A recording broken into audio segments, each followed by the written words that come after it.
If you're serious about understanding how nations slide into catastrophe, then this is one of those episodes you need to sit with carefully.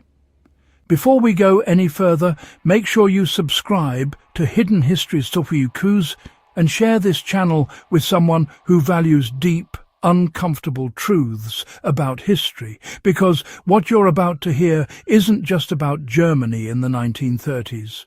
It's about how manipulation works, how fear is weaponized, and how ordinary people can be guided step by step into supporting a war they never truly chose.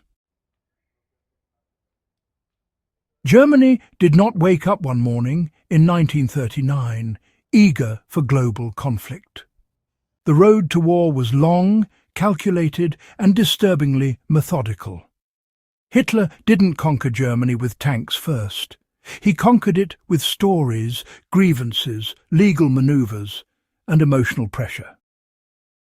If you want to understand World War II at its root, you have to stop thinking only about invasions and start examining how a population was conditioned to accept them.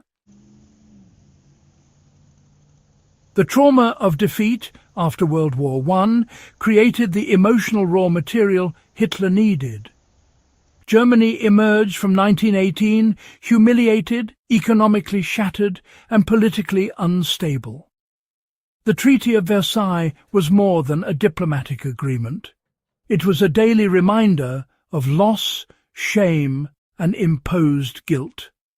Hitler did not invent this resentment, but he refined it, amplified it, and redirected it. He framed Germany not as defeated, but as betrayed. This was crucial. A defeated nation seeks peace. A betrayed nation seeks revenge. For modern viewers, the lesson is simple and practical. Always question leaders who shift blame away from failure and toward invisible enemies. That pattern repeats endlessly in history. Hitler's rise to power relied heavily on legality rather than open revolution. This is often overlooked. He used elections, coalitions, and emergency decrees to dismantle democracy from the inside. By the time many Germans realized what was happening, the system designed to protect them was already hollow. This is not abstract history. It shows how institutions, once weakened gradually, can be turned into weapons.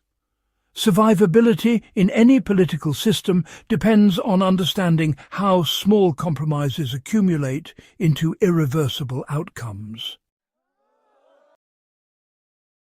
Once in power, Hitler focused on psychological mobilization rather than immediate war.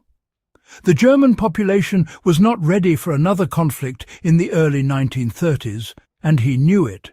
Instead, he prioritized rearmament, disguised as economic recovery. Autobahns, factories and public works were presented as national revival, but they were also preparation for total war. Jobs were tied to militarisation, ensuring that economic stability became emotionally linked to future conflict. The practical takeaway here is chilling but useful. When livelihoods become dependent on militarized systems, dissent becomes personally costly. Propaganda was not just loud speeches and posters, it was a complete reshaping of reality. The Nazi state controlled newspapers, radio, film, education, and even leisure. War was normalised long before it began. Germans were taught to see conflict as inevitable, defensive, and morally justified. Each foreign policy move was framed as a correction of injustice, not aggression. The remilitarisation of the Rhineland, the Anschluss with Austria, and the annexation of the Sudetenland were sold as peaceful reunifications.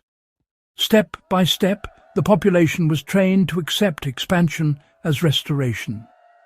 For historians and survival-minded thinkers, this demonstrates how incremental changes reduce resistance. People rarely resist what feels familiar. Fear played a dual role in Hitler's strategy. Internally, fear of communism, social collapse, and internal enemies justified repression. Externally, fear of encirclement by hostile powers justified military expansion. By presenting Germany as constantly threatened, Hitler ensured that aggression could be sold as self-defense. This is a vital pattern to recognize in any era. When leaders insist that war is the only option left, it is often because alternatives were deliberately dismantled. The final push toward war came when Hitler calculated that the Western powers would not intervene decisively. Appeasement confirmed his belief that bold action would not be punished.